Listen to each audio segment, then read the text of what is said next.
I held the envelope in my hands for a full minute before I opened it. The handwriting on the front was my son's. Robert's careful print, the kind he'd used since grade school when his teachers praised him for being so neat. The envelope had been sitting in my mailbox between two grocery store flyers, and something about its weight, something about the formal way my name and address were written, made my chest tight before I even slid my finger under the seal. Inside was an invoice. Not a letter, not a card, an invoice. I didn't cry. I didn't call him screaming. I didn't drive to his house in my nightgown and pound on his door the way my neighbor Linda would have done. I sat down at my kitchen table, the same table where I'd fed Robert countless bowls of cereal before school, where I'd helped him with his homework, where just 3 months ago, I'd celebrated Emma's 5th birthday with chocolate cake and balloons. I smoothed the paper flat and read it again. Invoice from Robert and Chelsea Morrison. 2. Margaret Morrison. 4. Childcare facility usage, 2021 to 2026. Amount due, $47,500. Below that, a breakdown. 5 years, 50 weeks per year, 5 days per week, 10 hours per day. Market rate for commercial childcare space in our area, $380 week. Total weeks, 125. Amount owed for facility rental. At the bottom, in Chelsea's looping script, we appreciate all you've done, but we need to be realistic about shared family expenses. Payment plan options available. Please remit within 30 days. I set the invoice down, looked at my kitchen. The kitchen they were calling a childcare facility.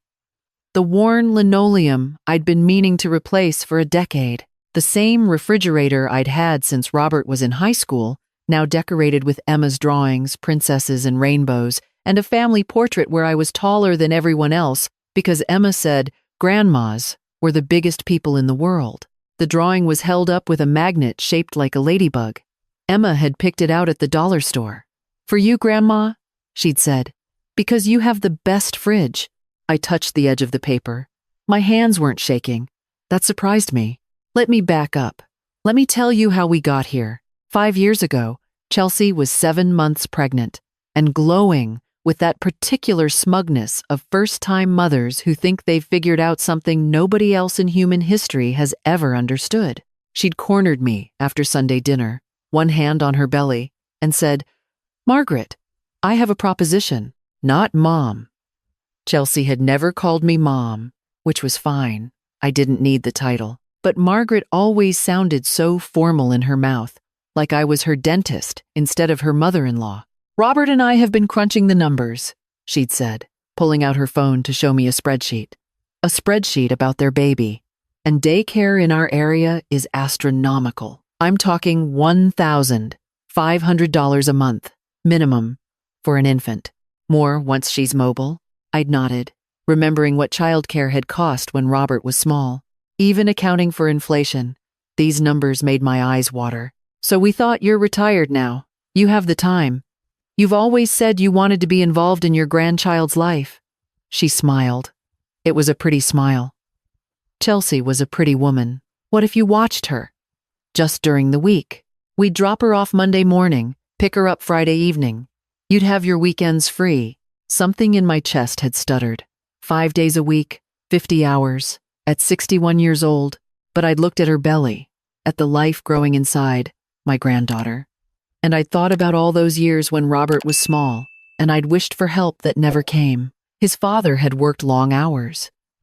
My own mother had lived 3 states away. I'd done it alone, and I'd been so tired, so endlessly tired. "I'd love to help," I'd said. "Wonderful." Chelsea had pulled me into a hug that smelled like her expensive perfume. "This is going to be so perfect. Emma is so lucky to have you." Emma. They'd already picked the name. I'd felt my eyes sting with tears, the good kind, the kind that comes from being included in something precious. "We'll cover diapers and formula, of course," Chelsea had continued. "And we can talk about a small stipend for food once she's eating solids. We want this to be fair." "Fair?" I'd nodded, thought that sounded reasonable. Expected something like grocery money. Maybe gas money for the times I'd drive Emma to the park or the library. The stipend turned out to be $50 a week for 50 hours of childcare, $1 an hour. But by then, I was already in love. By then, Emma was 3 months old and smiling at me like I hung the moon.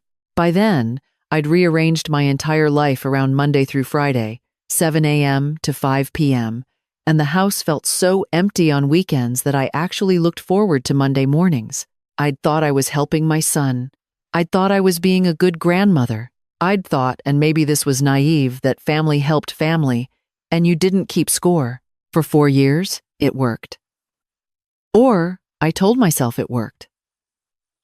Emma was a sweet baby who became a sweeter toddler. Yes, I was tired. Yes, my back hurt from picking her up. Yes, I'd had to give up my book club and my volunteer work at the library and the watercolor class I'd been taking Tuesday mornings. Yes, I'd stopped traveling to visit my sister in Colorado because what if Robert and Chelsea needed me? What if Emma got sick? What if there was an emergency? But Emma called me Gamma and brought me dandelions from the backyard and fell asleep on my chest during afternoon naps, her breath sweet and even, and I told myself the trade-off was worth it. Then, 6 months ago, I fell. Nothing dramatic. I'd been carrying Emma upstairs to her nap. She'd just turned 5, but still liked being carried sometimes, and I'd missed a step. We'd both tumbled, but I'd twisted my body to protect her, and she'd been fine. Scared, crying, but fine. I'd landed on my hip. The doctor said it was a bad sprain, not a break, but I needed to rest. No lifting anything over 10 pounds for at least 6 weeks. Physical therapy twice a week. I was lucky it wasn't worse, he'd said. At my age, falls could be serious. At my age, 66. When had I gotten old? I'd called Robert from the emergency room. I'm okay, I'd said first, before he could worry. Emma's fine. But I had a fall. And the doctor says I need to take it easy for a while. Oh no, he'd said, and I'd heard the concern in his voice. Are you sure you're okay? Do you need me to come get you? No, Linda drove me. But Robert, about watching Emma, I don't think I can do it for a few weeks, just while I heal. Maybe you and Chelsea could look into temporary daycare or work from home? I'm so sorry, honey. I hate to leave you in the lurch. There'd been a pause. Then, Mom, I need to call you back. He'd called back 3 hours later. Chelsea and I talked. She can take some PTO. Work from home a bit. We'll figure it out. You focus on healing. I'd felt such relief, such gratitude.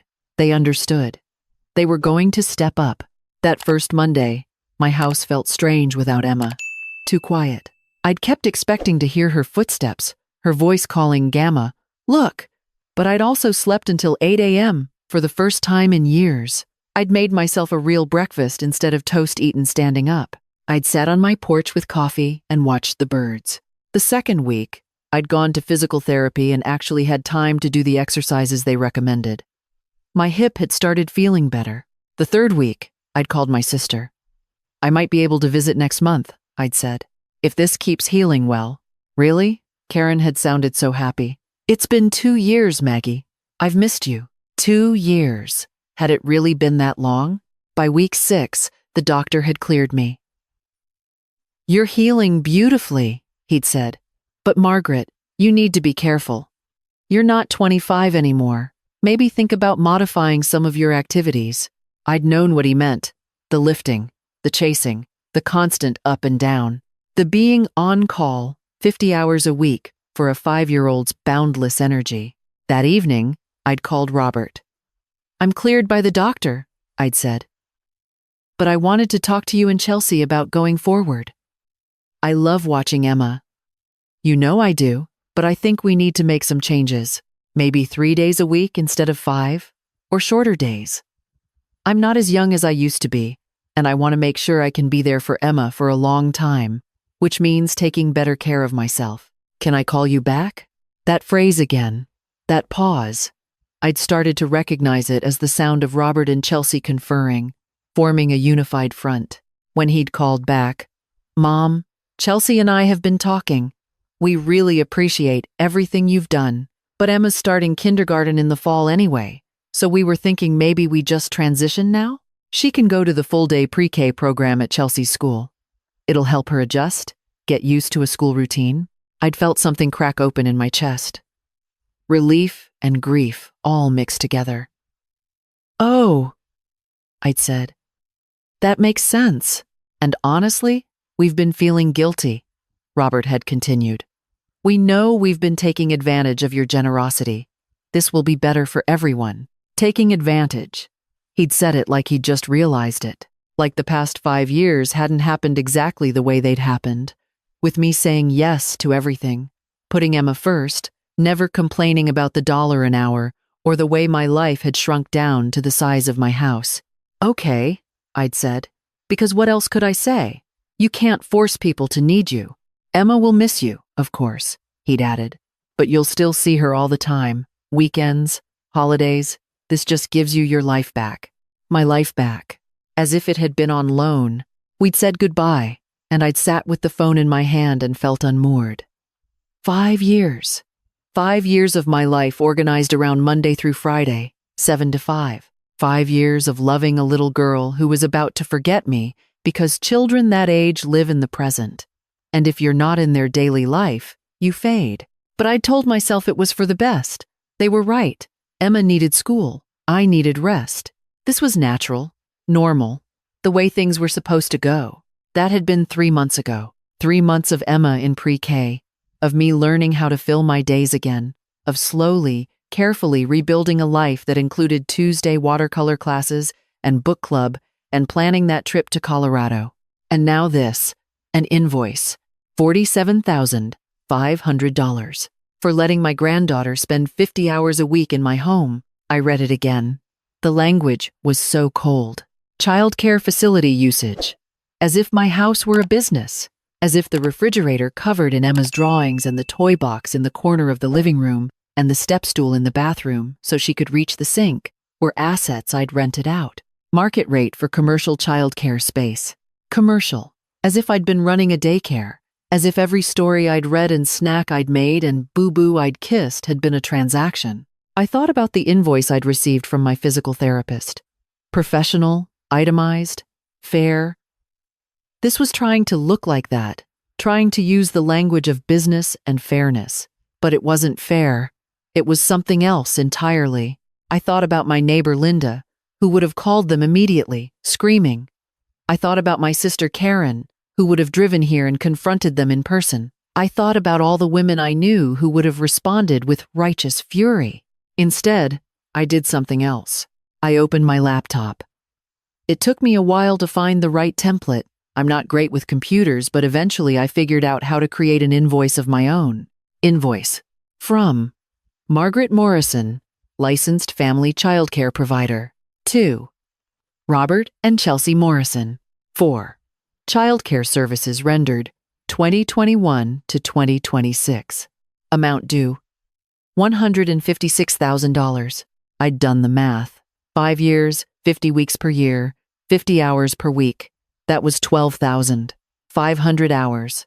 The average rate for experienced childcare providers in our area was $12.50 per hour.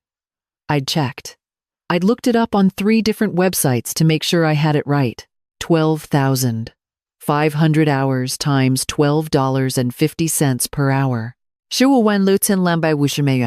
I rounded down to $156,000. I wanted to be fair.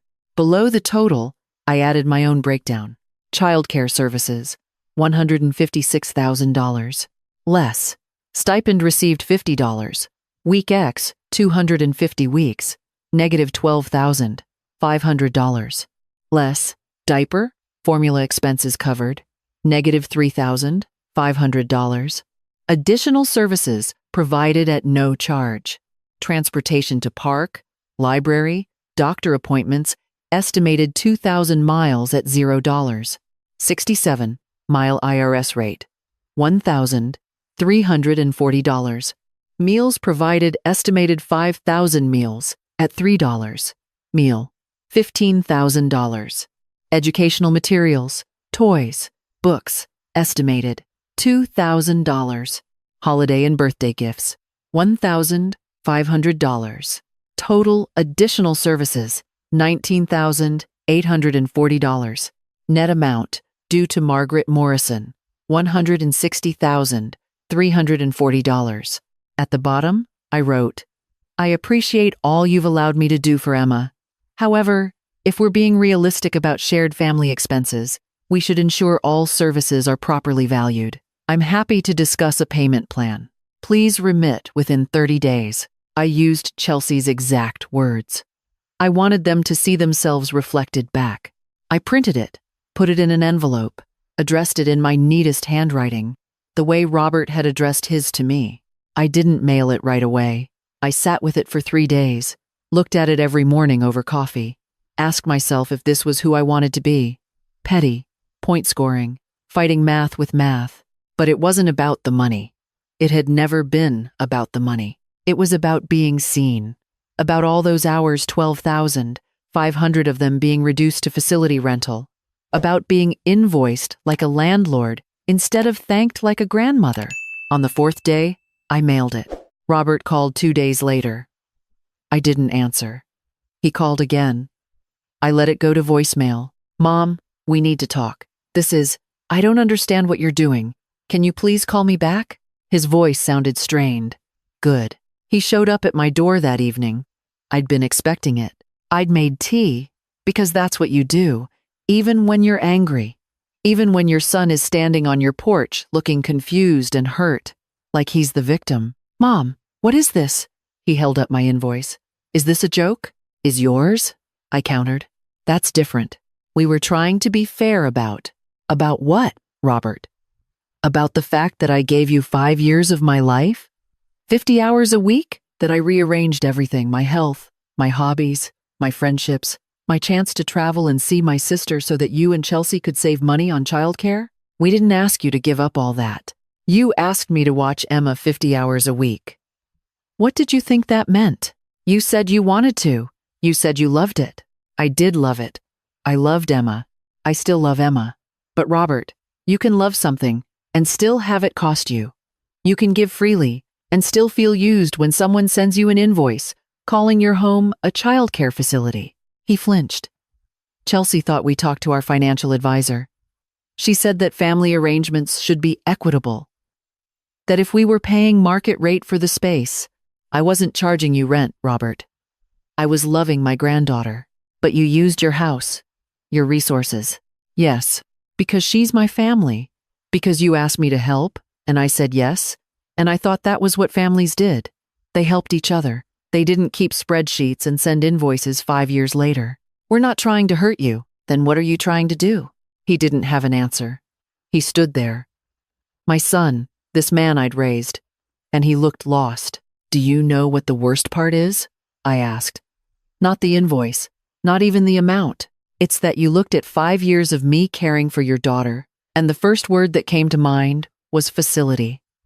Not, thank you. Not, we couldn't have done this without you. Facility, I'm sorry, he said. And I thought he might mean it. Chelsea was the one who, don't, I held up my hand. Don't blame Chelsea. You signed that invoice too. You put it in my mailbox. You're a grown man, Robert. You made this choice. What do you want from us? I want you to see me, not as free childcare, not as a facility, as your mother, who loved Emma enough to give you 5 years of her life and never asked for anything except to be treated like family. You are family, then act like it. He left. I didn't hear from them for a week. Then Chelsea called. Not Robert. Chelsea. Margaret, she said, her voice tight. I think we got off on the wrong foot. Did we? The invoice was, I see now, how it came across. That wasn't my intention. What was your intention? She paused. I wanted things to be fair. I've been reading about family dynamics, and a lot of experts say that when money and caregiving get mixed up, it creates resentment. I thought if we formalized everything, acknowledged the value of your space, Chelsea, I don't want you to acknowledge the value of my space. I want you to acknowledge the value of my time, my love, me. Another pause. Longer this time. You're right, she said finally. I'm sorry. I waited. We're not going to pay your invoice, she continued, because I know you don't really want the money. Just like we don't really want the money, right? Right. So can we? Can we just tear them both up? Pretend this never happened? No, this happened, Chelsea. You sent me an invoice for loving my granddaughter. I can forgive that, but I won't pretend it didn't happen. Then what do you want? I'd been thinking about this. All week, I'd been thinking, I want you to understand what you asked of me. 5 years. I want you to actually do the math, not the money math, the time math. 12,500 hours. That's 1.5 years of my life if you add up all the hours. 1.5 years I gave you, gladly, because I love Emma and I love my son. We're grateful. I'm not finished. I also want you to understand that I'm 66 years old. I don't have unlimited years left. Every hour I gave you was an hour I didn't spend with my sister, or painting, or traveling, or doing the things I'd planned to do when I retired. I don't regret it, but I need you to know what it cost. I understand. Do you? Because you sent me an invoice, Chelsea. You put a dollar amount on my kitchen, my refrigerator, my furniture, and called it a facility.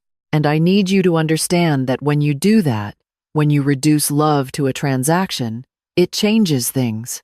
It makes me wonder if you ever saw me at all, or if I was always just free labor to you. She was crying now. I could hear it in her breathing. I saw you, she said. I see you. I'm sorry, Margaret. I'm so sorry. We talked for another hour. She explained about their financial stress, about Chelsea's anxiety about money, about conversations with her mother about boundaries and fair exchanges that had gotten twisted into something ugly. I explained about loneliness, about how much Emma had meant to me, about feeling discarded when they didn't need me anymore, and then insulted when they decided I owed them rent. It wasn't perfect. We didn't fix everything, but it was honest. At the end, she said, "Can I bring Emma by this weekend? She misses you. She keeps asking why she doesn't go to Grandma's house anymore." I'd love that. And Margaret? No more invoices. From either of us. Agreed. After we hung up, I took both invoices, theirs and mine, and I put them in a drawer. Not to forget, but to remember.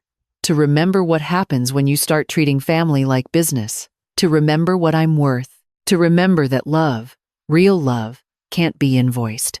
Emma came that Saturday. She burst through the door and threw herself at me, her small body colliding with my legs.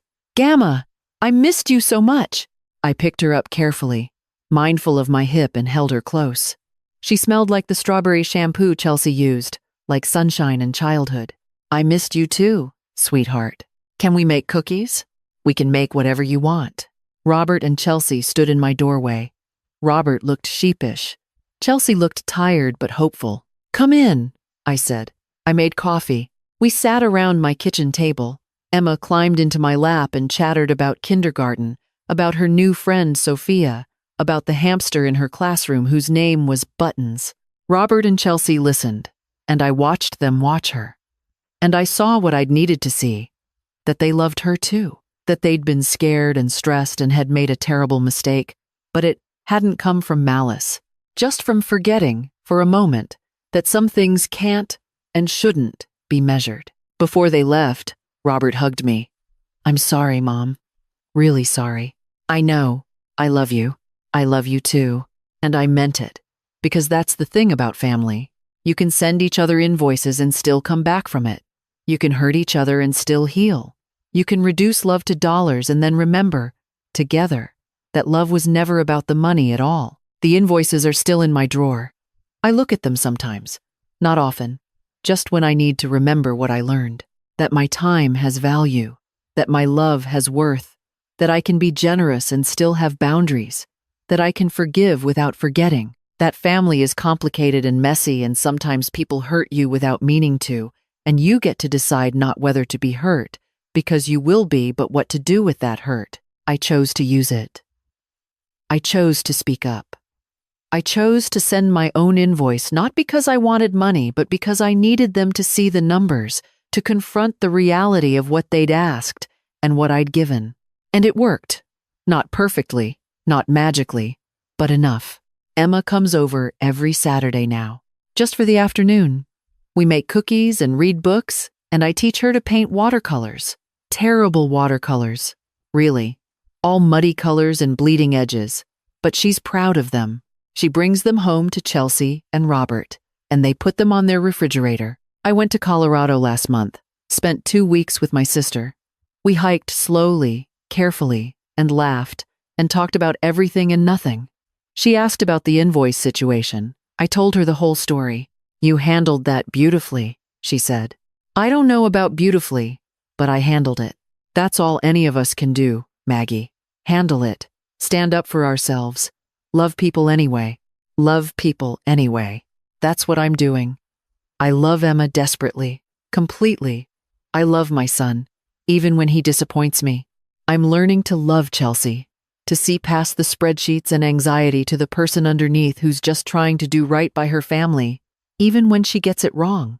And I love myself, enough to know my worth, enough to speak up when I'm not being valued, enough to forgive, but not forget, enough to make space in my life for watercolor classes and book clubs and visits to my sister, because I matter too.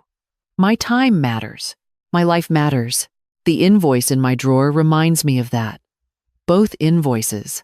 Theirs, showing me what can happen when you forget that family isn't a transaction. Mine, showing me that I'm allowed to assign value to my own time, my own love, my own self. I don't need them to pay it. I just needed them to see it. And now they do.